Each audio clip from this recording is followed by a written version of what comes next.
Today we're delving into a difficult but fascinating subject: crime victims who, after their tragic deaths, have become muses for artists, filmmakers, musicians, and creators.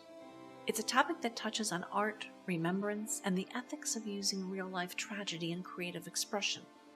These figures were often young women whose lives were taken far too soon, and their stories have left such an indelible mark that they continue to inspire new creations long after their deaths. We'll explore why some victims' stories resonate so deeply with the artistic community, the ways their images and stories are used in media, and finally consider the implications and ethical questions around this practice. Art has always had a fascination with mystery, beauty, and tragedy. Crime victims, particularly those who die young, seem to carry an inherent narrative weight that stirs the imagination. They often come to represent something larger than themselves, whether it's innocence lost, societal injustice, or just the fragility of life. They become symbolic, transformed from real people into archetypes or emblems, often of the dark side of fame or beauty. Some artists are drawn to their stories for the layers they bring to the work. For instance, the tragic end of a life, particularly one marked by youth or beauty, mirrors themes of impermanence and lost potential that art has historically explored. There's an allure to creating work inspired by individuals whose stories are shrouded in mystery and darkness. It pulls viewers in, allowing them to feel both horror and empathy, curiosity and melancholy. But what happens when we look beyond the archetype and see the individuals these victims once were? Is it still justifiable to use them as muses in the traditional sense? Before we answer that, let's look at some specific examples of crime victims who've become muses, each in their own unique way. Sharon Tate's murder at the hands of the Manson family in 1969 shocked the world. Beautiful, talented, and on the brink of both stardom and motherhood, she quickly became an icon for innocence lost and the end of an otherwise idyllic era.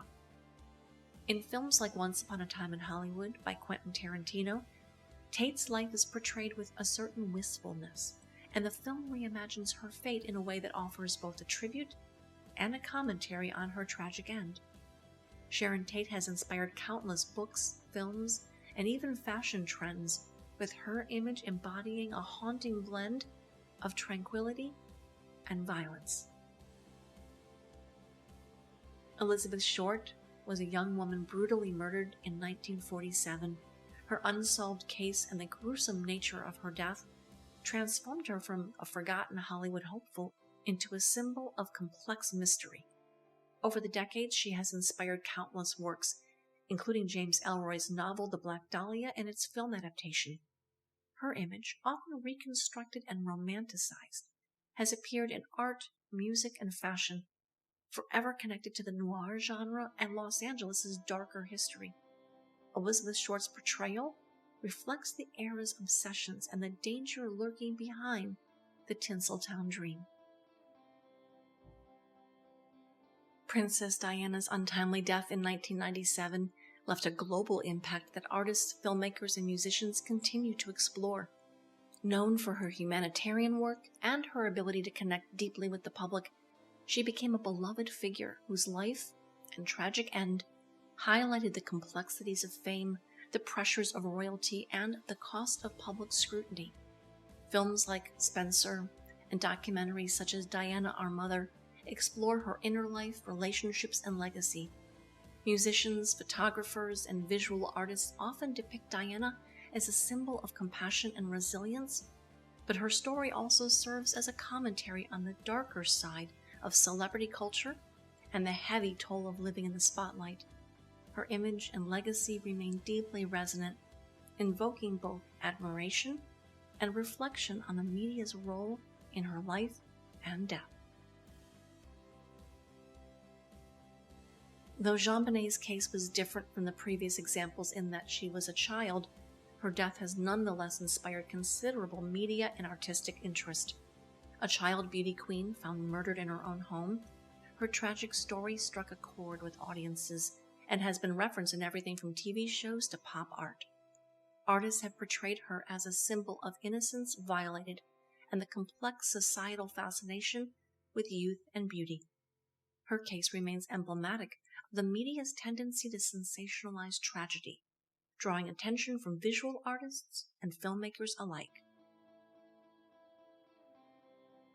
The murder of Nicole Brown Simpson, ex-wife of O.J. Simpson, became an emblematic case that highlighted issues of domestic violence and race in America. Nicole's story has been told in countless documentaries, dramatizations, and books, often as a lens through which to discuss the broader social and cultural impacts of her death. In these works, she is portrayed not only as a victim, but as a figure symbolizing unresolved societal issues, which resonate with artists exploring themes of justice, fame, and violence. Though her death was ruled a probable suicide, Marilyn Monroe is often included in lists of tragic Hollywood figures whose lives and untimely end have inspired artistic reimaginings and cultural commentary.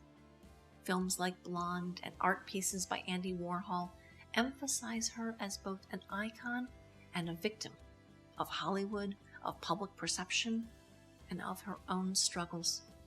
Marilyn's persona in death has arguably eclipsed who she was in life, transforming her into an archetype of beauty, mystery, and despair. In the realm of music, songwriters have long been drawn to the darker side of storytelling, creating what are known as murder ballads that narrate tales of tragedy and death. Originally stemming from folk traditions, murder ballads have evolved to capture real-life stories of crime victims, merging historical events with haunting melodies to create powerful reflections on society and loss. Nick Cave is well known for his contributions to the genre with his 1996 album Murder Ballads, which includes songs inspired by real-life tragedies, such as Stagger Lee, based on a historic murder from the 1890s. Another example is Bob Dylan's The Lonesome Death of Hattie Carroll, which recounts the true story of Hattie Carroll, an African-American barmaid who was killed by a wealthy white man, sparking outrage over racial injustice. Dylan's ballad frames her tragic death as an indictment of systemic inequality, transforming her memory into a powerful call for social change. Other artists, like Johnny Cash and Gillian Welch, have also used the murder ballad form to explore themes of love, jealousy, and violence rooted in real events. By telling these stories, songwriters add layers of emotion and complexity to the memories of victims, challenging listeners to confront the humanity behind these losses. While these songs preserve the memories of crime victims, they also raise questions about the ethics of retelling such tragic events in entertainment. When done with respect and awareness, murder ballads can serve as poignant memorials, reminding audiences of the lives lost and the lessons yet to be learned from their stories. The 1964 murder of Kitty Genovese in New York City and the reports that multiple witnesses did not intervene sparked widespread media coverage and inspired numerous works exploring themes of urban isolation, responsibility, and human psychology. Her story has been referenced in The Boondock Saints, art installations, and psychological studies on bystander effect. Documentaries and songs also continue to probe the complexities surrounding her case and its legacy. The 1955 lynching of 14-year-old Emmett Till in Mississippi was a pivotal event in the civil rights movement. Till's story has inspired countless pieces, including Bob Dylan's song, The Death of Emmett Till, the 2022 film, Till, and various visual art tributes. Artists continue to invoke his memory as a symbol of racial injustice and the fight for civil rights. Yoshihiro Hattori, a Japanese exchange student, was tragically shot and killed in Louisiana in 1992 after mistakenly approaching the wrong house for a Halloween party.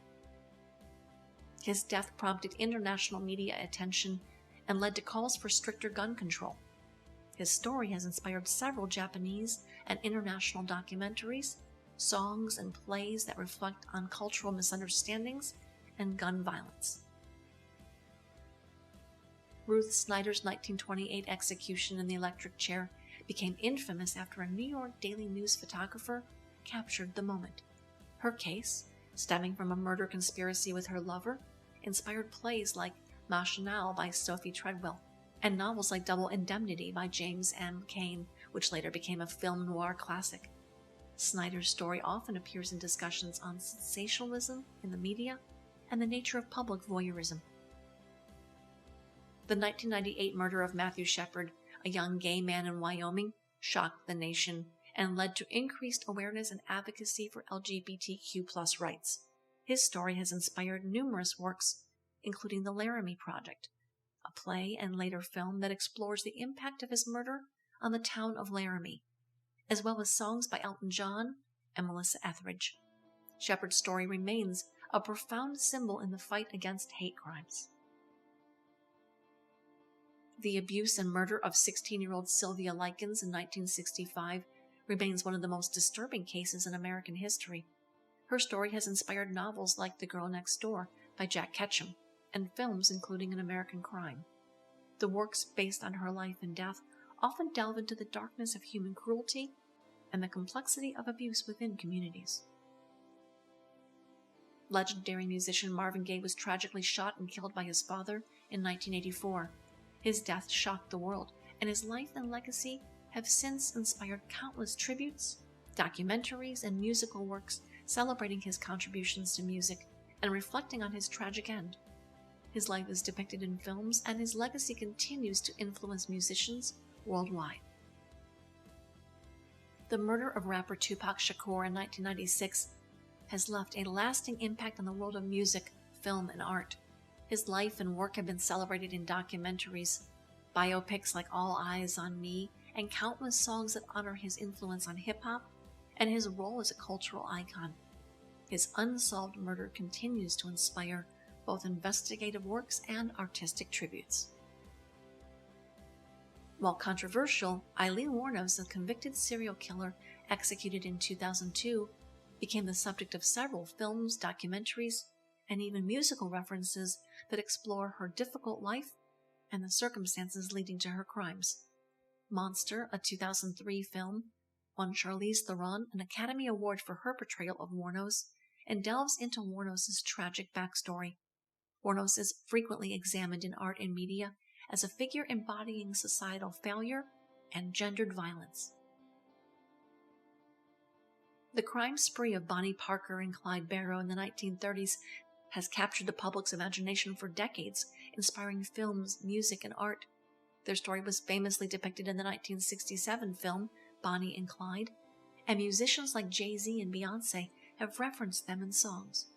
The duo has come to symbolize rebellion and doomed romance, with their lives depicted in countless retellings and artistic interpretations. In 1989, actress Rebecca Schaeffer was murdered by a stalker, leading to stronger anti-stalking laws in the U.S. Her story has been recounted in documentaries and books, exploring the darker side of fame and privacy. Artists have referenced her tragic fate as a reminder of the vulnerabilities public figures face and the importance of personal safety. Best known for his role in Hogan's Heroes, Bob Crane was murdered in 1978, and his life and death have been the subject of fascination due to his involvement in the underground world of adult entertainment. His story was portrayed in the film Autofocus, which explores his complicated life and unsolved murder, serving as a meditation on fame, addiction, and the boundaries of privacy in celebrity culture. Each of these figures has left an imprint on art, music, film, and literature, often sparking complex reflections on society, violence, fame, and the human condition. Their stories continue to resonate and inspire works that challenge us to remember the real people behind the tragedies. When art uses real people, especially those who met violent or tragic ends, as inspiration, it raises questions about consent, memory, and exploitation. These crime victims were real people, with friends, families, and futures that were stolen from them. In many cases, the portrayals of these figures reduce them to their final tragic moments or reinterpret them for artistic effect, often without regard to how they might have wanted to be remembered. For instance, does a film about Sharon Tate or Elizabeth Short respect their memory, or does it exploit their tragedy for commercial purposes? And what responsibility do artists and filmmakers have to the families and loved ones of these victims? As consumers of art, we must ask ourselves, are we honoring these individuals by keeping their memories alive, or are we feeding a morbid fascination? There is no simple answer, but it's essential to approach these works thoughtfully and critically. Art can certainly memorialize, illuminate, and provoke thought, but it can also run the risk of exploitation. When consuming or creating works about real-life tragedies, it's crucial to remember the humanity behind the headlines and to strive to handle such stories with sensitivity, care, and respect. Thank you for joining us on this exploration of tragic muses as we continue to examine art and media inspired by real-life figures. Let's remember the lives behind the stories, the people behind the mystery, the movie, the murder ballad. Each of these individuals deserves respect and dignity, even as they inspire works that continue to challenge and captivate us.